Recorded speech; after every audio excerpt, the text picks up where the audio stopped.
Hello दोस्तों, कैसे हैं आप सब। तो दोस्तों, हमारे चैनल में उत्तराखंड की निःशुल्क सीरीज चलाई जा रही है जिसमें आपका पूरा कंप्लीट कोर्स कराया जाएगा। तो दोस्तों, हमारा टॉपिक चल रहा था उत्तराखंड का इतिहास, और उत्तराखंड के इतिहास में हम लोग पढ़ रहे थे टिहरी गढ़वाल के परमार शासक। तो हमारा परमार वंश चल रहा था। परमार वंश के अब तक हमने 55वें राजा सुदर्शन शाह तक पूरा कंप्लीट अध्ययन कर लिया है। 55वें राजा सुदर्शन शाह, जो कि हमने पिछली वीडियो में ही पढ़े थे। और जब मैं आपको सुदर्शन शाह पढ़ा रहा था तब मैंने आपको ये बताया था 1815 ईस्वी में क्या होता है। सुदर्शन शाह ने जो परमार शासकों की राजधानी श्रीनगर में चली हुई आ रही थी, सुदर्शन शाह ने क्या किया, उसको टिहरी में स्थानांतरित कर लिया। तो 37वें राजा अजयपाल से लेकर 54वें राजा प्रद्युम्न शाह तक परमार शासकों की राजधानी कहाँ रही थी, वो रही थी श्रीनगर में। उसके बाद 55वें राजा आते हैं सुदर्शन शाह, वो राजधानी को टिहरी में स्थानांतरित कर देते हैं। तो इस प्रकार से हम लोग पढ़ते हैं टिहरी गढ़वाल के परमार शासक। तो पिछली वीडियो में मैंने आपको पढ़ाया था सुदर्शन शाह के बारे में, और उससे पीछे वाली वीडियो में मैंने आपको पढ़ाया था किस प्रकार से टिहरी राज्य का उदय होता है। तो सुदर्शन शाह हम लोग पढ़ चुके हैं, 55वें राजा। आज हम लोग पढ़ेंगे भवानी शाह 56वें राजा, और प्रताप शाह 57वें राजा। इनके बारे में हम लोग अध्ययन करेंगे। बहुत ही महत्वपूर्ण फैक्ट हैं दोस्तों, यहाँ से एग्जाम में क्वेश्चन बनते हैं। चलिए हम लोग शुरू करते हैं, और हम लोग पहले पढ़ेंगे भवानी शाह के बारे में। अगर हम लोग बात करते हैं भवानी शाह का टाइम पीरियड क्या रहेगा, 1859 ईस्वी से लेकर 1871 ईस्वी तक इनका समयकाल रहता है। देखिए, जो टिहरी गढ़वाल के जो परमार शासक रहेंगे ना, इनके बारे में एग्जाम में अक्सर पूछा जाता है, क्योंकि ये बाद के परमार शासक हैं। मतलब कि देखिए ना, कहीं कहीं स्वतंत्रता संग्राम की जो जो शुरुआत हो रही है, भारतीय स्वतंत्रता संग्राम की, वो हो चुकी है, और उसी टाइम के ये हमारे टिहरी गढ़वाल के शासक आते हैं। तो यहाँ से बहुत सारी चीज़ें इंपॉर्टेंट होती हैं जिनके बारे में हम लोग अध्ययन करेंगे। तो देखिए, अगर हम लोग बात करते हैं भवानी शाह परमार वंश के किस क्रम के राजा हुए हैं, तो 56वें नंबर के यह राजा होंगे। देखिए, अगर देखिए टिहरी के बारे में आपसे ये पूछा जाए, टिहरी गढ़वाल पर शासन करने वाला पहला परमार शासक कौन था, तब आपका उत्तर क्या हो जाएगा, सुदर्शन शाह। अगर आपसे ये पूछा जाए टिहरी गढ़वाल पर शासन करने वाला दूसरा परमार शासक कौन था, तब आपका उत्तर क्या हो जाएगा, भवानी शाह। लेकिन अगर आपसे ये पूछा जाए कि भवानी शाह परमार वंश के किस क्रम का राजा हुआ, तो अब आपका उत्तर क्या हो जाएगा, 56वें नंबर के यह राजा हुए हैं। लेकिन जैसे कि राजधानी टिहरी आ चुकी है, तो टिहरी गढ़वाल पर शासन करने वाले दूसरे शासक होंगे भवानी शाह। तो ऐसे हेर फेर करके, आपको कंफ्यूज करके उत्तराखंड में काफ़ी ऐसे एग्जाम में क्वेश्चन बनते रहते हैं जहां से आप कंफ्यूज हो जाते हैं। तो आपको याद रखना है, जो परमार वंशावली हमारी चली आ रही है उसके ये 56वें राजा होंगे। लेकिन अगर हम लोग बात करते हैं टिहरी गढ़वाल की, क्योंकि राजधानी टिहरी में आ चुकी है, तो वहां पर ये दूसरे राजा हो जाएंगे। चलिए ठीक हो गया। फिर तीसरे हमारे प्रताप शाह होंगे, चौथे हमारे कौन हो जाएंगे, कीर्ति शाह होंगे। तो ऐसे ही करके जो जो राजा आते रहेंगे उनके बारे में हम लोग अध्ययन करते रहेंगे। चलिए ठीक है। भवानी शाह टाइम पीरियड 1859 ईस्वी से लेकर 1871, 56वें नंबर के यह राजा होंगे। देखिए, फिर देखेंगे महाराजा सुदर्शन शाह ने अपने जीवन काल में ही अपने ज्येष्ठ पुत्र भवानी शाह को अपना उत्तराधिकारी घोषित कर दिया। अब देखिए, सुदर्शन शाह ने अपने जीवन काल में ही भवानी शाह को अपना उत्तराधिकारी घोषित क्यों किया, इसीलिए किया क्योंकि देखिए, अक्सर कोई भी राजा होता है तो उसकी 3-4 रानियां तो होती ही होती हैं। तो उन 3-4 रानियों से उनके पुत्र भी उत्पन्न होते हैं। तो उत्तराधिकार के लिए पुत्रों में युद्ध ना हो, इसी कारण से सुदर्शन शाह ने अपने जीवन काल में ही भवानी शाह को अपना उत्तराधिकारी घोषित कर दिया था। अगर हम लोग बात करते हैं कि भवानी शाह की माता का क्या नाम था, तो गुड़ देवी इनकी माता का नाम था। दोस्तों इंपॉर्टेंट है, आने वाले एग्जाम में पूछा जा सकता है कि भवानी शाह की माता का क्या नाम था। तो आपका उत्तर क्या हो जाएगा, गुड़ देवी। कटौज कुल की एक महारानी थी। चलिए ठीक हो गया। फिर देखिए, सुदर्शन शाह की छोटी रानी थी, उसका नाम था खनेटी, जो कि भवानी शाह से रुष्ट रहती थी। फलस्वरूप उसने अन्य राजकुमार शेर शाह को भवानी शाह के विरुद्ध कर दिया। मतलब एक राजकुमार था शेर शाह, ये जो हमारी खनेटी रानी है, इन्होंने क्या किया था, शेर शाह को सुदर्शन शाह के खिलाफ भड़का दिया और इसको इसके खिलाफ कर दिया। फिर देखिए क्या होता, उत्तराधिकार के लिए षड्यंत्र शुरू हो जाते हैं यहाँ पर। अब देखिए, जैसे कि जो खनेटी थी ना, वो खनेटी क्या चाहती थी, एक राजकुमार था शेर शाह, उसको राजा बनाना चाहती थी। लेकिन जैसे कि सुदर्शन शाह तो पहले ही अपना उत्तराधिकारी घोषित कर गए थे।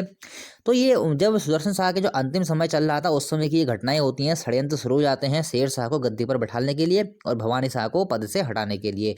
चलिए ठीक है, बढ़ते हैं हम लोग आगे।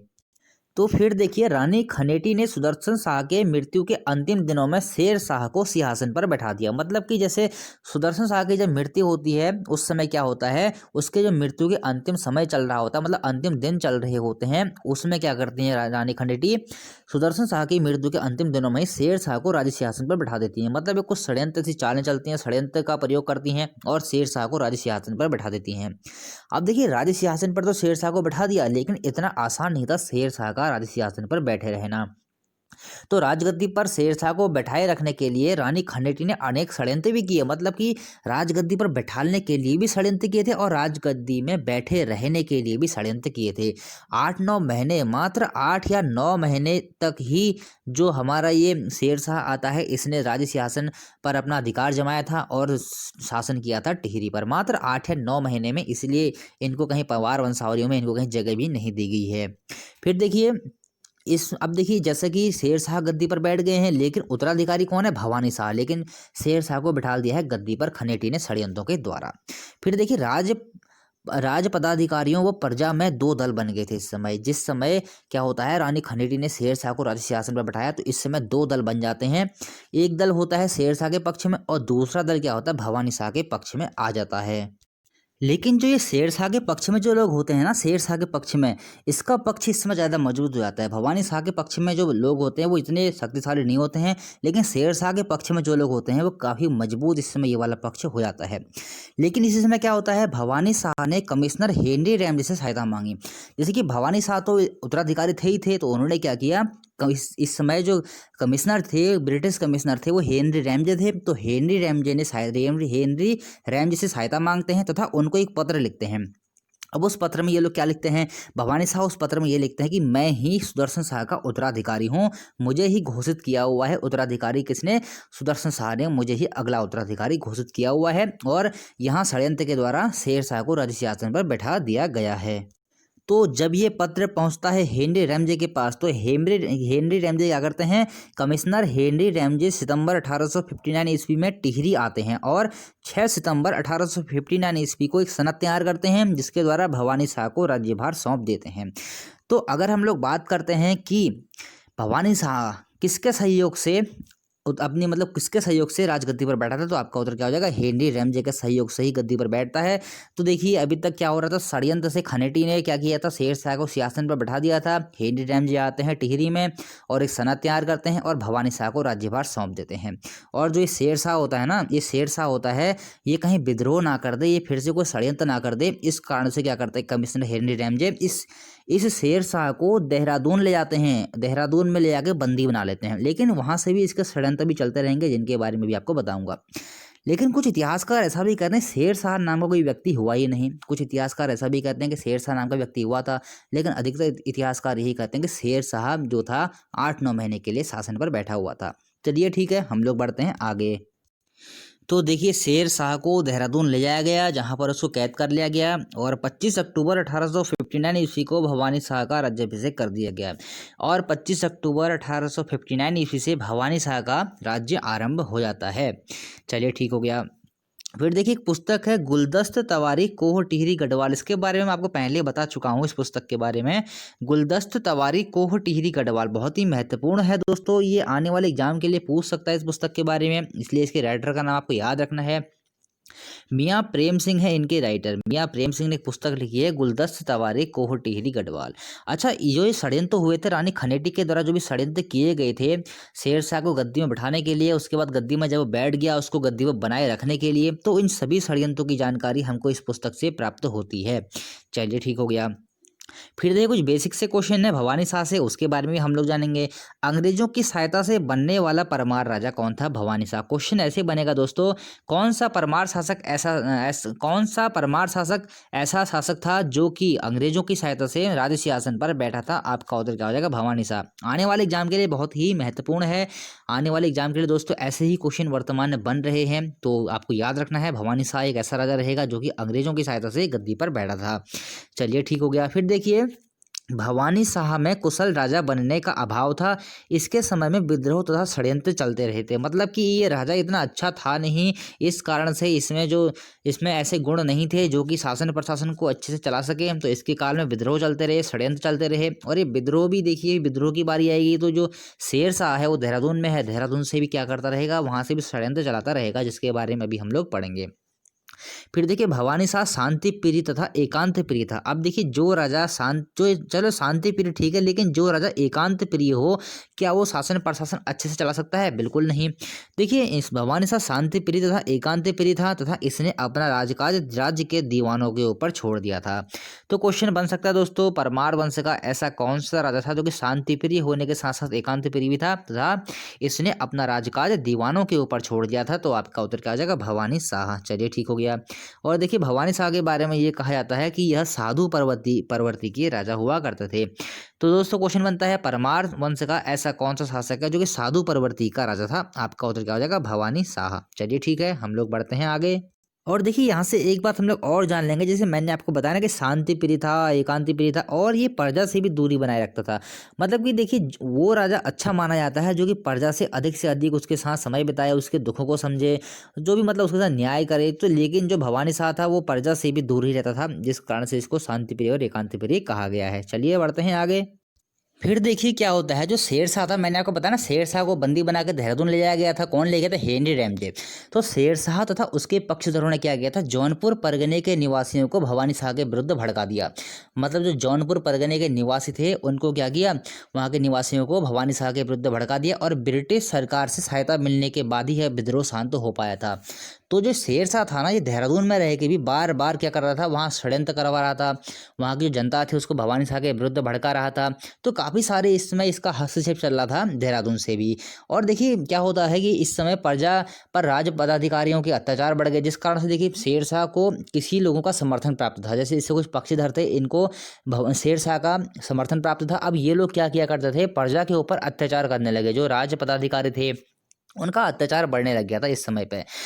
तो देखिए फिर क्या होता है, जैसे कि ये सब व्यवस्थाएं वहाँ पर जब चल रही होती हैं, ये सारे काम चल रहे होते हैं, शेरशाह के उस समय शेरशाह के द्वारा जो उसके पदाधिकारी हैं उनका अत्याचार चल रहा होता है और जो निवासियों को भड़काना, जो कि वो मतलब क्रियाएं चल रही होती हैं।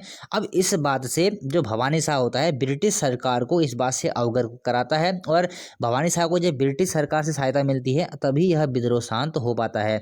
तो दोस्तों ये क्वेश्चन बन सकता है कि भवानी शाह के समय में कौन सा उसका भाई था जिसने विद्रोह किया था? तब आपका उत्तर क्या आ जाएगा? शेरशाह ने। चलिए ठीक हो गया। फिर देखिए तो ब्रिटिश सरकार ने जब इस विद्रोह को शांत करा दिया, फिर देखिए तभी इस समय हेनरी रैमजे ने अठूर के कृषकों के लिए 12 आना बीसी भूमि व्यवस्था एक मतलब वहाँ लागू करवाई थी। तो दोस्तों ये क्वेश्चन बनता है, 12 आना बीसी भू व्यवस्था किसने लागू करवाई थी? हेनरी रैमजे ने करवाई थी। लेकिन इस समय टिहरी पर कौन सा शासक शासन कर रहा है? भवानी शाह। तो यहाँ से क्वेश्चन बहुत महत्वपूर्ण बनते हैं दोस्तों, 12 आना बीसी भू व्यवस्था किस शासक के समय चलाई गई थी? तो आपका उत्तर क्या आ जाएगा? भवानी शाह। यह क्वेश्चन ऐसे बनेगा, 12 आना बीसी भू व्यवस्था किस कमिश्नर ने लागू करवाई थी? तो आपका उत्तर क्या हो जाएगा? Henry Ramsay. अगर हम लोग बात करते हैं कि यह 12 आना बीसी भू व्यवस्था कब लागू करवाई गई थी, मतलब ये कब से शुरू करवाई गई थी, तो आपको नोट कर लेना है 1861 ईस्वी में। बहुत महत्वपूर्ण डेट है दोस्तों, आने वाले एग्जाम में डेट्स काफ़ी पूछी जा रही हैं। जो भी ब्रिटिश कमिश्नरों से जो भी यहाँ पर रहे थे, उनका शासन प्रशासन रहा था, उन्होंने जो भी यहाँ कार्य प्रणालियाँ की थी, जो भी यहाँ से सुधार किए थे या फिर कह सकते जो भी इन्होंने यहाँ पर कार्य किए थे, उनकी डेट हमेशा पूछी जाती है। तो आपको याद रखना है, हेनरी रैमजे ने अठूर के कृषकों के लिए 12 आना बीसी भू व्यवस्था 1861 ईस्वी में करवाई थी। चलिए ठीक हो गया, नोट कर लेंगे आप 1861। फिर देखिए भवानी शाह के समय राज्य की आय का प्रमुख साधन क्या था? भूमि कर। तो दोस्तों क्वेश्चन बन सकता है, भवानी शाह के समय राज्य की आय का प्रमुख साधन क्या था? भूमि कर। और दोस्तों एक बात और बताऊं, देखिए जब हम लोग पढ़ रहे थे परमार शासकों के बारे में, 50वां शासक, 51वां शासक, 52वां शासक, तो देख रहे होंगे आप वहाँ से युद्ध बहुत हो रहे थे। मतलब कहीं दापा से आक्रमण हो रहा था, कभी सिरमौर से, कभी दक्षिण से आक्रमण हो रहे थे, कभी मुगलों के आक्रमण हो रहे थे। लेकिन देखिए अब आपको आक्रमण देखने को बहुत कम मिलेंगे। देखिए अभी हम लोग 4-5 शासक पढ़ चुके हैं, तब से हम लोग अभी तक कोई भी हमने आक्रमण पढ़ा ही नहीं है। एक सिर्फ प्रद्युम्न शाह से हमने अभी तक कोई आक्रमण नहीं पढ़ा है। तो अब देखिए आक्रमण यहाँ से होने कम हो जाएंगे। और जो एक चलती है ना एक सीक्वेंस, मतलब कहानी टाइप में जो बातें हम पहले पढ़ रहे थे कि कहानी जैसे हम लोग पढ़ रहे थे, तो वो कहानियाँ अब आपको यहाँ देखने को नहीं मिलेंगी। यहाँ से आपको सिर्फ फैक्ट देखने को मिलेंगे। फैक्ट कैसे? एक लाइन वाली फैक्ट यहाँ से आपको देखने को मिलेंगे, तो हम उनको उसी तरीके से पढ़ेंगे। चलिए ठीक हो गया। तो भवानी शाह के समय में राज्य की आय का साधन क्या था? मुख्य साधन भूमि कर ही था। चलिए ठीक हो गया। फिर देखिए विल्सन नामक अंग्रेज अधिकारी को 1860 ईस्वी में वनों को 4 वर्ष के लिए ठेके पर दे दिया गया था। तो दोस्तों क्वेश्चन ऐसा बनता है, भवानी शाह ने किस अंग्रेज को 1860 ईस्वी में वनों को 4 वर्ष के लिए ठेके पर दे दिया था? तब आपका उत्तर क्या हो जाएगा? विल्सन नामक अंग्रेज को। आगे जब हम लोग पढ़ेंगे कीर्ति शाह, जब कीर्ति शाह में हम लोग ये पढ़ेंगे कीर्ति शाह ने क्या किया था। जैसे कि यहाँ पर देखिए ठेके दिए जा रहे हैं अंग्रेज अधिकारियों को। कीर्ति शाह ने क्या किया था, अंग्रेज अधिकारियों को ठेके ना दे करके जो उनके गढ़वाली शासक, जो गढ़वाली लोग जो हुआ करते थे, कीर्ति शाह ने ये प्रथा आरंभ की थी कि जो गढ़वाली लोग होंगे उन्हीं को ही वनों के ठेके दिए जाएंगे। लेकिन अभी तक क्या हो रहा था, अंग्रेजों को ही वनों के ठेके मिल रहे थे। तो क्वेश्चन बन सकता है दोस्तों, 1860 ईस्वी में भवानी शाह ने किस अंग्रेज को 4 वर्ष के लिए वनों को ठेके पर दिया था? आपका उत्तर क्या आ जाएगा? विल्सन को। इस विल्सन को पहले भी वन ठेके पर मिले थे, उसके बाद भवानी शाह राजा बनते हैं, इन्होंने भी विल्सन को ही वन ठेके पर दिए थे। चलिए ठीक हो गया। देखिए जो भवानी शाह होंगे ना, दान के लिए इनको प्रसिद्ध माना जाता है। और क्वेश्चन बनता है दोस्तों, कौन सा परमार राजा दान के लिए प्रसिद्ध था? तब आपका उत्तर क्या हो जाएगा? भवानी शाह। चलिए ठीक हो गया। फिर देखिए 1860 ईस्वी में भवानी शाह ने टिहरी में भूमि बंदोबस्त किया था। बहुत ही महत्वपूर्ण डेट है दोस्तों, 1860 ईस्वी में भवानी शाह ने टिहरी में भूमि बंदोबस्त किया था। इससे पहले टिहरी में भूमि बंदोबस्त किसने किया था? सुदर्शन शाह में मैं आपको बता चुका हूँ। 1823 ईस्वी में सुदर्शन शाह ने भूमि बंदोबस्त किया था, आपको ये बता दिया था। उसके बाद भवानी शाह आते हैं 1860 ईस्वी में, इन्होंने भी टिहरी में भूमि बंदोबस्त किया था। चलिए हम लोग बढ़ते हैं आगे। फिर देखिए भवानी शाह ने 1862 में देवप्रयाग में एक संस्कृत हिंदी की पाठशाला खोली थी। बहुत ही महत्वपूर्ण क्वेश्चन है दोस्तों, किस परमार शासक ने देवप्रयाग में एक संस्कृत हिंदी की पाठशाला खोली थी? आपका उत्तर क्या हो जाएगा? भवानी शाह ने। यह भवानी शाह ने देवप्रयाग में एक संस्कृत हिंदी की पाठशाला कब खोली? 1862 ईस्वी में। चलिए ठीक है। और जो ये भवानी शाह था ना, ये मतलब देखिए इसमें कोई प्रतिशोध की भावना नहीं थी। इसका जो व्यवहार था, व्यवहार भी काफ़ी अच्छा था, लेकिन वही एकांत प्रिय था और लोगों से ज़्यादा मिलता नहीं था। फिर देखिए भवानी शाह में प्रतिशोध की भावना नहीं थी, तथा देहरादून में बंदी शेर शाह को भी उसने मुक्त करवा दिया था। अंग्रेजों ने गुहार लगाई थी कि जो शेर शाह है इसको आप मुक्त करवा दीजिए। बाद में शेर शाह आता है, बाद में टिहरी में ही ये रहने लगता है। तो भवानी शाह का विवाह मंडी राजा मंडी, देखिए सबसे पहले दोस्तों कभी एक बार क्वेश्चन एग्जाम में बन चुका था, मंडी कहाँ है? तो आपका उत्तर क्या हो जाएगा? हिमाचल प्रदेश में। तो भवानी शाह का विवाह मंडी राजा, जो कि हिमाचल प्रदेश में है, मंडी की 2 राजकुमारियों से हुआ था। तो क्वेश्चन बन जाते हैं दोस्तों कभी कभी ऐसे क्वेश्चन। अगर क्वेश्चन ज़्यादा ही डीप बने तो आपको याद रखना है, भवानी शाह का विवाह मंडी राजा की 2 पुत्रों से भी हुआ था।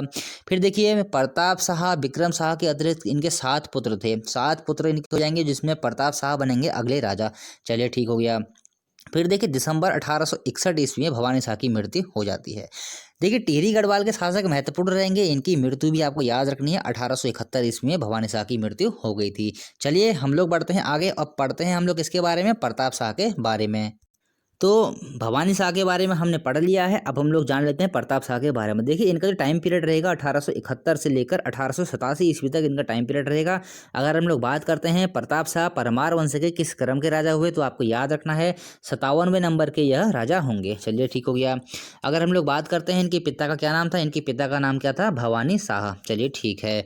अब देखिए यहाँ से एक बात हम लोग और जान लेंगे कि प्रताप शाह परमार वंश के तो हुए हैं 57वें राजा। अगर हम लोग ये बात करते हैं कि टिहरी पर राज करने वाले तीसरे शासक कौन थे, तब आपका उत्तर क्या हो जाएगा? प्रताप शाह। लेकिन परमार वंश में 57वें राजा हैं ये। चलिए ठीक हो गया। फिर देखिए प्रताप शाह को 17वें वर्ष तक हिंदी, फारसी, अंग्रेजी की नियमित शिक्षा दी गई थी। तो दोस्तों क्वेश्चन बनता है प्रताप शाह को किन किन भाषाओं का ज्ञान था? तो आपको याद रखना है हिंदी का ज्ञान था, फारसी का ज्ञान था, साथ में अंग्रेजी का भी ज्ञान था। महत्वपूर्ण है दोस्तों, इसीलिए एग्जाम में पूछ ले जाते हैं। और देखिए प्रताप शाह ने क्या किया था? अपने राज्य में नए सुधारों का सूत्रपात किया था। मतलब कि जो टिहरी में उन्होंने क्या किया था? नए नए सुधार करने आरंभ किए थे। तो अभी तक टिहरी में ऐसा कोई राजा नहीं आया है जिसने कि नए सुधारों की ओर ध्यान दिया हो। तो प्रताप शाह ने अपने राज्य में नए सुधारों का सूत्रपात किया था, तथा उसने उसमें प्रजा हित के कार्यों को करने की प्रबल इच्छा थी। मतलब प्रजा के लिए अच्छे अच्छे कार्यों को करने की उसमें प्रबल इच्छा थी। तो प्रताप शाह के द्वारा कई सारे कार्य किए गए थे, जिनके बारे में हम लोग जानते हैं। देखिए प्रताप शाह ने राजधानी में 1883 ईस्वी में एंग्लो वर्नाक्यूलर मिडिल स्कूल की स्थापना की थी। बहुत ही महत्वपूर्ण क्वेश्चन है दोस्तों कि किस परमार शासक ने टिहरी में एंग्लो वर्नाक्यूलर मिडिल स्कूल की स्थापना की थी? तो आपका उत्तर क्या हो जाएगा? प्रताप शाह ने की थी। 1883 ईस्वी आपको डेट याद रखनी है, आने वाले एग्जाम में आपको ये क्वेश्चन देखने को जरूर मिलेगा। फिर देखिए बाद में क्या होता है, कीर्ति शाह ने इसका नाम बदलकर प्रताप हाई स्कूल रख दिया था, क्योंकि जो प्रताप शाह ने जो ये स्कूल खोला था एंग्लो वर्नाक्यूलर, ये 7-8 तक ही था उस समय, 7-8 तक ही ये स्कूल था। बाद में क्या किया था प्रताप शाह ने, इसको थोड़ा उच्च स्तर पर ले गए और इसको हाई स्कूल बना दिया तथा इसका नाम रख दिया था प्रताप हाई स्कूल। फिर जब हम लोग जाएंगे 1940 ईस्वी के टाइम पर, नरेंद्र शाह के टाइम पे, तब इसका नाम हो जाएगा प्रताप इंटर कॉलेज। तो इस स्कूल की मतलब स्कूल एक ही है, जो शासक आए थे उन्होंने क्या किया था, कक्षाएं आगे बढ़ाता कि कोई हाई स्कूल किया, किसी ने इंटर किया, तो इसी प्रकार से प्रताप हाई स्कूल हो गया। जब नरेंद्र शाह के समय आएगा तो इसका नाम प्रताप इंटर कॉलेज हो जाएगा 1940 ईस्वी में, जो हम लोग आगे बढ़ेंगे। तो सबसे पहले आपको ये याद रखना है कि प्रताप शाह ने राजधानी में एंग्लो वर्नाक्यूलर मिडिल स्कूल की स्थापना कब की, 1883 ईस्वी आपको याद रखनी है। कीर्ति शाह ने इसका नाम बदलकर प्रताप हाई स्कूल रख दिया, जिसके बारे में हम लोग अगली वीडियो में चर्चा करेंगे। फिर देखिए प्रताप शाह ने टिहरी में प्रताप प्रिंटिंग प्रेस खोला, जो राज्य का प्रथम प्रिंटिंग प्रेस था। देखिए अभी तक टिहरी में कोई भी प्रिंटिंग प्रेस नहीं खोला गया है, तो आपको याद रखना है राज्य का प्रथम प्रिंटिंग प्रेस कहाँ खोला गया था, टिहरी में, जो कि प्रताप शाह ने खोला था। बहुत ही महत्वपूर्ण है दोस्तों, प्रिंटिंग प्रेस से रिलेटिव क्वेश्चन, ऐसे ही क्वेश्चन वर्तमान में बन रहे हैं। और देखिए जैसे कि इनका शासनकाल रहता है 1871 से लेकर 1887 ईस्वी तक, इसी टाइम पीरियड में भारतीय राष्ट्रीय कांग्रेस की स्थापना हुई थी। देखिए दोस्तों, मैं इधर लिखने का ये उद्देश्य ये था, जैसे कि यहाँ पर से स्वतंत्रता आंदोलन शुरू हो चुके थे, स्वतंत्रता के लिए प्रयास शुरू हो चुके थे, तो कभी कभी क्या होता है, उन आंदोलनों से संबंधित समकालीन जो है उत्तराखंड के शासकों के बारे में क्वेश्चन बन जाते हैं।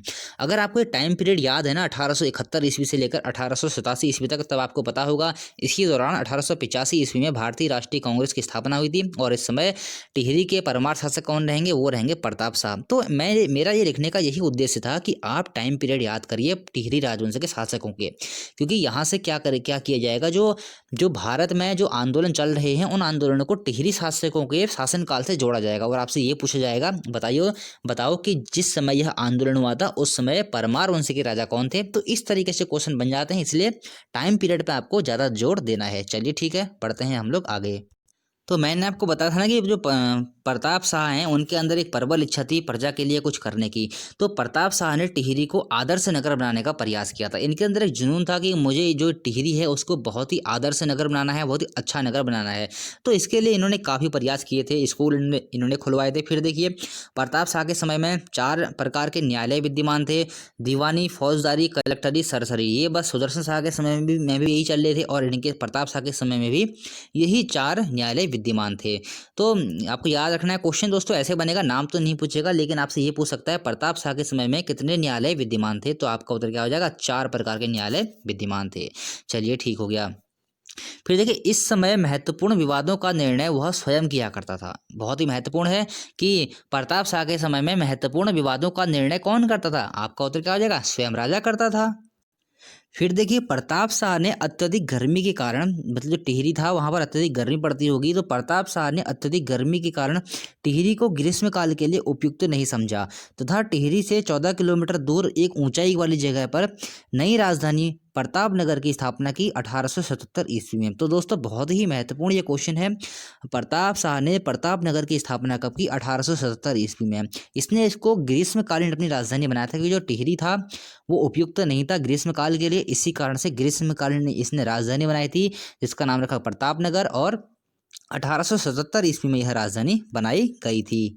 तो महत्वपूर्ण क्वेश्चन है दोस्तों, आपको ये डेट याद रखनी है 1877 ईस्वी, क्योंकि प्रतापनगर तो शायद ना पूछे, क्योंकि प्रताप शाह के नाम से ही है, तो बहुत ही ईजी आता है। हाँ, इसकी डेट पूछ सकता है, इसलिए आपको डेट याद रखनी है। चलिए बढ़ते हैं हम लोग आगे। देखिए अब समझेंगे एक महत्वपूर्ण चीज़ को। वो महत्वपूर्ण चीज़ क्या है, देखिए जैसे कि मैंने आपको बताया था कि प्रताप शाह ने प्रतापनगर की स्थापना की थी। अब देखिए अपने नाम से शहर स्थापित करने की प्रथा का शुभारंभ करने का श्रेय भी प्रताप शाह को ही जाता है। मतलब कि अभी तक आपने इतने राजा पढ़ लिए हैं, लेकिन अभी तक आपने ये नहीं देखा होगा कि किसी भी राजा ने अपने नाम से कोई शहर स्थापित किया हो। तो देखिए यहाँ पर पहला ऐसा आपको नाम मिल रहा है प्रताप शाह टिहरी का। तो टिहरी का पहला ऐसा आपको शासक मिल रहा है जो कि जिसने कि अपने नाम से शहर का नाम रखा था, जो कि उसने शुभारंभ किया था। तो इसको ही ऐसा बोला जाता है कि अपने नाम से शहर स्थापित करने की प्रथा का शुभारंभ इसी ने ही किया था। तो दोस्तों महत्वपूर्ण क्वेश्चन है, टिहरी का वह कौन सा शासक था जिसने कि अपने नाम से शहर बसाने की प्रथा का शुभारंभ किया था? तो आपका उत्तर क्या हो जाएगा? प्रताप शाह। बहुत ही महत्वपूर्ण है आने वाले एग्जाम के लिए। ऐसा ही जब देखिए आगे आएंगे हम पढ़ेंगे कीर्ति शाह के बारे में, तो कीर्ति शाह ने भी कीर्ति नगर की स्थापना की थी, उसको भी हम लोग पढ़ेंगे। फिर देखिए प्रताप शाह प्रथम परमार शासक हैं जिसने राज्य में अंग्रेजी शिक्षा की शुरुआत की थी। बहुत ही महत्वपूर्ण क्वेश्चन है दोस्तों। क्वेश्चन कैसे बनेगा? परमार वंश का ऐसा पहला शासक कौन है जिसने की अंग्रेजी शिक्षा की शुरुआत की थी? तब आपका उत्तर क्या हो जाएगा? प्रताप शाह। चलिए ठीक है। तो प्रताप शाह पहला ऐसा शासक रहेगा जो कि टिहरी में अंग्रेजी शिक्षा की शुरुआत करेगा। अभी तक देखिए किसी भी परमार शासक ने अंग्रेजी शिक्षा की शुरुआत नहीं करी है, आपको ध्यान रखना है, बहुत ही महत्वपूर्ण है आने वाले एग्जाम के लिए। फिर देखिए प्रताप शाह ने 1873 ईस्वी में पुनः भूमि व्यवस्था की थी। देखिए एक बार ध्यान से सुनेंगे। पहले जो परमार शासक आए थे टिहरी में पहले परमार शासक कौन थे? सुदर्शन शाह। उन्होंने पहला भूमि बंदोबस्त किया था 1823 ईस्वी में। फिर आते हैं भवानी शाह जिन्होंने 1860 ईस्वी पर 1860 ईस्वी में क्या किया था? भूमि बंदोबस्त किया था। फिर देखिए प्रताप शाह जब आए हैं उन्होंने भी 1873 ईस्वी में पुनः भूमि बंदोबस्त किया है। तो ये डेट से दोस्तों काफ़ी इंपॉर्टेंट हो जाती हैं, आपको तीनों डेट याद रखनी है। 1823 ईस्वी में सुदर्शन शाह, 1860 ईस्वी में भवानी शाह और 1873 ईस्वी में प्रताप शाह के द्वारा भूमि व्यवस्था कराई गई थी। फिर देखिए जो इन्होंने भूमि व्यवस्था करवाई थी 1873 में, इस भूमि व्यवस्था के बारे में कुछ हम लोग जान लेते हैं। देखिए इस भूमि व्यवस्था को ज्यूला पैमाइश कहा गया है। अब देखिए ज्यूला पैमाइश क्या है? देखिए इससे पहले क्या था, टिहरी में जो भी जमीन हुआ करती थी वो मतलब किसी व्यक्ति ऐसा उस जमीन में किसी व्यक्ति का नाम नहीं लिखा रहता या भी किसी कागजों में किसी भी व्यक्ति के नाम पर नहीं थी। तो इस ज्यूला व्यवस्था को रजिस्टर व्यवस्था भी कहा गया है। मतलब कि अब जमीन का ब्यौरा रखा जाने लगा था कि यह जमीन किसके नाम पर है। तो इस प्रकार से हम लोग कह सकते हैं रजिस्ट्री प्रथा या फिर कह सकते हैं ज्यूला पैमाइश की शुरुआत हो चुकी है, जो कि प्रताप शाह ने शुरू करी है, जो उन्होंने 1873 ईस्वी में पुनः भूमि व्यवस्था शुरू करवाई थी। उसी के तहत जूला पैमाइश जो कि इन्होंने भूमि व्यवस्था की थी, इस भूमि व्यवस्था को जूला पैमाइश कहा गया। चलिए ठीक हो गया। राजस्व उगाही में कठिनाई होने के कारण प्रताप शाह ने टिहरी को 22 पट्टियों में विभक्त किया। बहुत ही महत्वपूर्ण फैक्ट है दोस्तों, बहुत ही महत्वपूर्ण क्वेश्चन है कि किस परमार शासक ने टिहरी को 22 पट्टियों में विभक्त किया था? आपका उत्तर क्या हो जाएगा? प्रताप शाह ने। और क्यों किया था? राजस्व उगाही में कठिनाई होने के कारण इन्होंने क्या किया था? टिहरी को 22 पट्टियों में विभाजित कर दिया था। तथा देखिए इन्होंने क्या किया था? इनमें एक एक कारदार की नियुक्ति की थी। किसमें? जो 22 पट्टियां थी, इन 22 पट्टियों में एक एक कारदार की नियुक्ति कर ली थी। कारदार ब्रिटिश गढ़वाल के पटवारियों के ही समान थे। इनका कार्य क्या होता था? वहां से कार्य एकत्र करना। तो ये है थे कारदार। तो कारदार के बारे में दोस्तों पूछ लेता है कि कारदार का क्या काम था? कार्य एकत्र करने का काम था। ब्रिटिश गढ़वाल में जो पटवारी का काम था वही काम कारदार किया करते थे टिहरी में, जो 22 पट्टियों में जो उनको नियुक्त किया हुआ था। चलिए ठीक हो गया। प्रताप शाह ने राज्य में शांति व्यवस्था बनाए रखने के लिए राज्य को 4 थानों में विभक्त कर दिया था। क्वेश्चन बनता है दोस्तों, प्रताप शाह ने राज्य को कितने थानों में विभक्त किया था? तो आपका उत्तर क्या हो जाएगा? 4 थानों में विभक्त किया हुआ था। चलिए ठीक है, बढ़ते हैं आगे। तो इन्होंने राज्य को जिन 4 थानों में विभक्त किया था वो थे रवाई, टकनौर, चिल्ला और देवप्रयाग। इन 4 थानों में इन्होंने अपने राज्य को विभक्त किया था और यहाँ यहाँ एक थानेदार रखा था। तो बहुत ही महत्वपूर्ण क्वेश्चन है दोस्तों। 22 पट्टियों में इन्होंने विभक्त किया था अपने राज्य को और 4 थानों में विभक्त किया था। 4 थानों में विभक्त किया था, रवाई, टकनौर, चिल्ला और देवप्रयाग। बहुत ही इनके बारे में दोस्तों पूछ सकता है आने वाले एग्जाम में। आपको ये चारों के नाम याद रखने हैं कि प्रताप शाह ने अपने राज्य को किन 4 थानों में विभक्त किया था। आपका उत्तर क्या हो जाएगा? रवाई, टकनौर, चिल्ला और देवप्रयाग। फिर देखिए प्रताप शाह ने ही टिहरी में पुलिस विभाग की स्थापना की थी। अभी तक किसी ने भी टिहरी में पुलिस विभाग की स्थापना नहीं की है। तो बहुत ही महत्वपूर्ण क्वेश्चन है कि टिहरी में पुलिस विभाग की स्थापना सर्वप्रथम किस परमार शासक ने की थी? आपका उत्तर क्या हो जाएगा? प्रताप शाह ने। चलिए ठीक हो गया। प्रताप शाह ने टिहरी मसूरी तथा टिहरी श्रीनगर 2 राजमार्गों का निर्माण भी करवाया तथा हरिद्वार गंगोत्री मार्गों की मरम्मत भी करवाई थी। अब देखिए यहाँ से भी क्वेश्चन बनता है कि किस परमार शासक ने टिहरी मसूरी तथा टिहरी श्रीनगर 2 राजमार्गों का निर्माण करवाया था? बहुत ही महत्वपूर्ण क्वेश्चन है दोस्तों, ऐसे क्वेश्चन बनते हैं एग्जाम में। तो टिहरी मसूरी और टिहरी श्रीनगर 2 राजमार्गों का निर्माण कौन कराएगा? प्रताप शाह। और हरिद्वार गंगोत्री मार्गों की भी मरम्मत इन्होंने ही करवाई थी। चलिए ठीक हो गया। फिर देखिए प्रताप शाह ने मसूरी श्रीनगर मार्ग में 4 विश्राम गृह भी बनवाए थे। तो दोस्तों छोटे छोटे क्वेश्चन है, छुपे हुए जैसे क्वेश्चन होते हैं जिन्हें आप हमेशा एग्जाम में छोड़ देते हैं। तो आपको याद रखना है प्रताप शाह ने मसूरी श्रीनगर मार्ग पर कितने विश्राम गृह बनाए थे? आपका उत्तर क्या हो जाएगा? 4 विश्राम गृह बनाए थे। चलिए ठीक है। फिर देखिए प्रताप शाह ने टिहरी में एक न्यायालय भवन का निर्माण किया था। देखिए अभी तक टिहरी में कोई भी न्यायालय भवन का निर्माण नहीं हुआ है। प्रताप शाह ने ही टिहरी में प्रथम न्यायालय भवन का निर्माण किया था, जिसे चीफ कोर्ट के नाम से जाना जाता है। मतलब बाद में जाना गया, जब हम पढ़ेंगे कीर्ति शाह तब हम पढ़ेंगे कि कीर्ति शाह के समय से इसको चीफ कोर्ट के नाम से जाना जाएगा। फिर नरेंद्र शाह जब आएंगे तब इसका नाम फिर कुछ चेंज हो जाएगा। लेकिन जो इस भवन को जो बनवाया था, क्वेश्चन ऐसे बनेगा, टिहरी में एक न्यायालय भवन का निर्माण किसने करवाया था, तब आपका उत्तर क्या हो जाएगा, प्रताप शाह ने। हालांकि बाद में इसे चीफ कोर्ट के नाम से जाना गया था। फिर देखिए जो है कि टिहरी में स्थापित है प्रथम न्यायालय था, तो प्रताप शाह ने इसका निर्माण करवाया था। चलिए ठीक है, बढ़ते हैं आगे। तो जो इन्होंने वहाँ न्याय व्यवस्था शुरू करवाई थी टिहरी में प्रताप शाह ने, देखिए प्रताप शाह ने टिकट व्यवस्था की शुरुआत करवाई थी। टिकट व्यवस्था क्या थी? टिकट व्यवस्था यह थी कि न्यायालय में न्याय के लिए गुहार लगाने के लिए एक टिकट लेना होता था। मतलब कि जो भी व्यक्ति न्यायालय में न्याय के लिए गुहार लगाएगा उसको एक टिकट लेना पड़ता था उससे पहले, तो इसी को बोला गया था टिकट व्यवस्था। तो प्रताप शाह ने ही टिकट व्यवस्था की शुरुआत कराई थी। क्वेश्चन बन सकता है दोस्तों कि टिहरी में टिकट व्यवस्था की शुरुआत किस परमार शासक ने कराई थी? आपका उत्तर क्या हो जाएगा, प्रताप शाह ने। दोस्तों ये सारे क्वेश्चन एग्जाम में आने वाले हैं, आपको कोई सा भी क्वेश्चन छोड़ना नहीं है। फिर देखिए इसी समय क्या हो रहा था, राज्य में पहले से मतलब प्रताप शाह से पहले से भी कुछ कुप्रथाएं चली हुई आ रही थी। जैसे खेड़ जो कि बेगार थी, बेगार प्रथा थी। पाला क्या थी? दरबार में दूध दही व घी पहुंचाना। मतलब कि जो व्यक्ति थे वहाँ की प्रजा थी उसको दरबार में दूध दही घी पहुंचाना पड़ता था। एक और प्रथा थी विसाह प्रथा, अन्न रूप में कर भंडार में पहुंचाना। मतलब जो राज्य का भंडार था वो अन्न के रूप में देना था किसको? दरबार में। तो खैण एक बेगार प्रथा थी जो कि वहाँ के नागरिकों से ली जाती थी। पाला दरबार में दूध दही घी पहुंचाने की प्रथा थी। और विसाह क्या थी? अन्न के रूप में अन्न के रूप में जो कर था वो भंडार में पहुंचाना था दरबार में। तो ये कुप्रथाएं जब चल रही थी तो प्रताप शाह ने क्या किया था, प्रताप शाह की रानी जो गुलेरिया थी इनके परामर्श से राज्य में प्रचलित इन कुप्रथाओं को समाप्त कर दिया गया। तो दोस्तों क्वेश्चन बनता है कि खैण पाला और बिसाह जो कुप्रथाएं चल रही थी, इन कुप्रथाओं को किस प्रकार परमार शासक ने खत्म किया था? तब आपका उत्तर क्या हो जाएगा, प्रताप शाह ने खत्म किया था। और किसके परामर्श से खत्म किया था अगर ऐसा पूछता है तो गुलेरिया, जो इनकी रानी गुलेरिया थी, इनके ही परामर्श पर इस कुप्रथा को खत्म कर दिया गया था। प्रताप शाह जो प्रजा के सुख दुख के निरीक्षण के लिए वर्ष में 2-3 महीने राज्य भ्रमण पर रहता था। जब हम पढ़ रहे थे भवानी शाह तो मैंने आपको ये बताया था कि वहाँ पर भवानी शाह एकांत प्रिय थे तथा प्रजा से दूर रहते थे। वहीं देखिए यहाँ पर प्रताप शाह देखिए 2-3 माह मतलब पूरे वर्ष में 2-3 माह वह राज्य के भ्रमण पर रहते थे तथा प्रजा के दुख सुखों को जानने के लिए हमेशा ही तत्पर रहते थे। चलिए ठीक है, हम लोग बढ़ते हैं आगे। तो फिर देखिए प्रताप शाह ने 1883 ईस्वी में टिहरी में डाकघर भी खोला था। तो इन्होंने काफ़ी सारे काम किए हैं दोस्तों। प्रताप शाह हो, टिहरी और वो कीर्ति शाह हो, इनके समय में हम ये देखेंगे इन्होंने बहुत सारे काम किए थे। तो यहाँ से बहुत सारे एग्जाम में क्वेश्चन बनते हैं।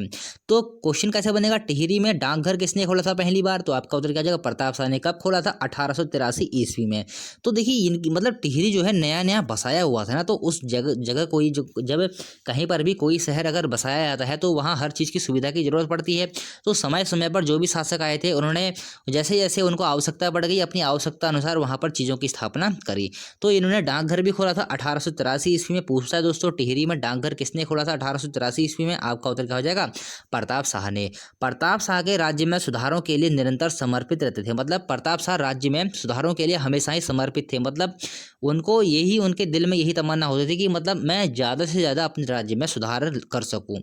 तो इसी दौरान इनके राज्यकाल के अंतिम समय में राज्य कर्मचारियों में दलबंदी होने लगी तथा ये दल प्रजा को एक दूसरे के विरुद्ध भड़काने लगे थे। मतलब कि क्या होने लगा था, बाद में प्रताप शाह के काल में प्रताप शाह जो अच्छे कार्य कर रहे थे ना, मतलब सुधार कर रहे थे, कुछ ऐसे लोग थे, जो कुछ ऐसे राज कर्मचारी थे जिनको ये कार्य पसंद नहीं आ रहे थे। तो इस कारण से क्या होता है, जो राज कर्मचारी होते हैं इनके दरबार में दलबंदी होने लगती है तथा ये दल प्रजा को एक दूसरे के विरुद्ध भड़काने लगते हैं। फिर देखिए इसी समय टिहरी दरबार में कुछ राज कर्मचारी ऐसे भी थे जो राजा द्वारा किए जा रहे सुधारों के विरोधी थे। मतलब देखिए राजा अगर कोई कार्य कर रहा है, अच्छा कार्य कर रहा है, तो फिर भी कुछ राज दरबारी राज कर्मचारी ऐसे हैं जो कि उनके खिलाफ थे। मतलब जो अच्छे कैसे कैसे दरबारी भी हैं, मतलब होते हैं हर जगह ऐसे लोग होते हैं जो कि अगर कोई व्यक्ति अच्छा काम करे तो उनसे वो खुश नहीं होते हैं। तो देखिए इसी समय क्या होता है, अभी जो ये राज कर्मचारी होते हैं ना, इनमें कई गुट बन जाते हैं। तो इन राज कर्मचारियों ने क्या किया, इन राज कर्मचारियों द्वारा प्रजा को ढंढकों के लिए भड़काया जा रहा था। ढंढक मतलब क्या होता है समझेंगे। ढंढक मतलब होता है कोई विद्रोह कह सकते हैं या फिर कोई आंदोलन कह सकते हैं। हो सकता है दोस्तों क्वेश्चन ऐसा पूछ ले, गढ़वाल में ढंढक का अर्थ क्या है?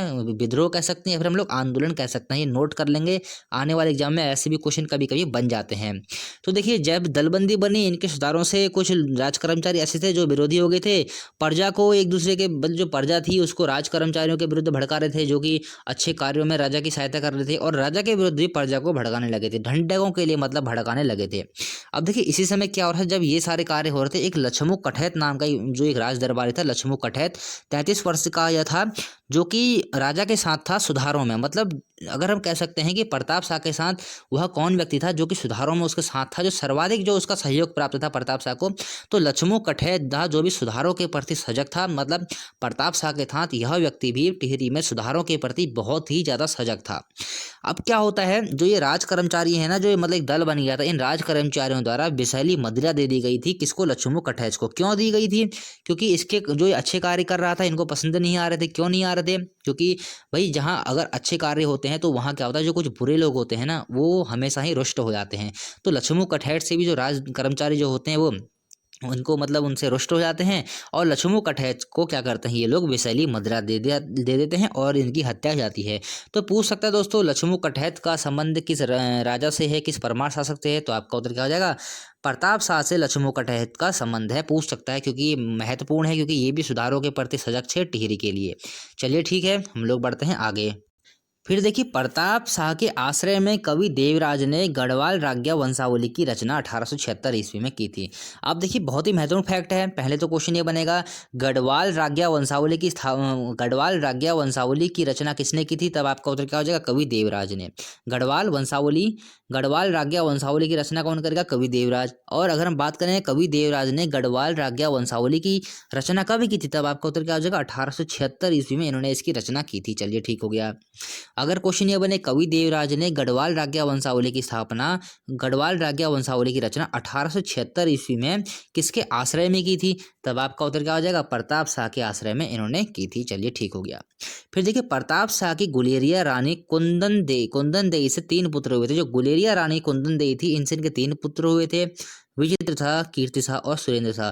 देखिए ये गुलेरिया रानी मतलब गुलेर की रानी थी, इसलिए इनको गुलेरिया रानी कहा जाता था। इनका नाम था कुंदन देई। तो यहाँ से भी दोस्तों महत्वपूर्ण फैक्ट है कुंदन देई। तो प्रताप शाह की जो गुलेरिया रानी कुंदन देई थी उनसे 3 पुत्र होते हैं, विचित्र शाह, कीर्ति शाह और सुरेंद्र शाह। अगले जो राजा बनेंगे ना वो बनेंगे कीर्ति शाह। जिस समय ये राजा बनते हैं इस समय इनकी उम्र मात्र होती है 13 वर्ष। आप देखिए यहाँ पर भी इनके कुछ संरक्षक होते हैं जिनके बारे में हम अगली वीडियो में जब हम लोग कीर्ति शाह पढ़ेंगे तब हम लोग चर्चा करेंगे। तो 35 वर्ष की आयु में 8 फरवरी 1887 को प्रताप शाह की मृत्यु हो जाती है। तो 1887 ईस्वी में इनकी मृत्यु हो गई है। हालांकि इनकी मृत्यु के बाद तुरंत ही कीर्ति शाह राजा नहीं बनते हैं, क्योंकि छोटी आयु में होते हैं। इस कारण से इनके 2 संरक्षक बनते हैं, गुलेरिया बनती हैं, एक इनके चाचा बनते हैं प्रताप साहब के। उनके बारे में हम लोग अगली वीडियो में पढ़ेंगे। तो दोस्तों ये तो थी आज भवानी शाह और प्रताप शाह के बारे में संपूर्ण जानकारी। तो आज हमने पढ़ लिए हैं। अब हमारे 2-3 राजा बचे हुए हैं परमार वंश के। उसके बाद हम लोग परमार वंश का शासन प्रशासन पढ़ेंगे। उसके बाद हमारा परमार वंश खत्म हो जाएगा। तो दोस्तों आज के लिए इतना ही। मिलते हैं अगली वीडियो में। अगर कुछ पूछना होता है तो कमेंट कर दिया कीजिए दोस्तों, मैं हर कमेंट का रिप्लाई जरूर करता हूँ। और हमारा उत्तराखंड का भूगोल चल रहा है, वहाँ से काफ़ी वीडियो हम लोग अपलोड कर चुके हैं। आधुनिक भारत का इतिहास चल रहा है। राजेंद्र बरोज की जो पुस्तक है उत्तराखंड समग्र ज्ञान को उसकी 18-19 सीरीज हम लोग कंप्लीट कर चुके हैं। और दोस्तों आप हमारे फेसबुक पेज से भी जुड़ जाइए। अगर आपको फेसबुक पेज का भी लिंक हमारे आपको डिस्क्रिप्शन के नीचे मिल जाएगा। तो दोस्तों सारे के सारे लिंक आपको हमारे डिस्क्रिप्शन के नीचे मिल जाएंगे। और अगर आप हमारे वीडियो देखना चाहते हैं तो प्लेलिस्ट में भी देख सकते हैं, और नीचे आपको लिंक दिए गए हैं डिस्क्रिप्शन में, आप वहाँ से भी देख सकते हैं। तो दोस्तों मिलते हैं अगली वीडियो में। वीडियो को लाइक कीजिए अगर आपको पसंद आती है तो, और दोस्तों चैनल को सब्सक्राइब कीजिए।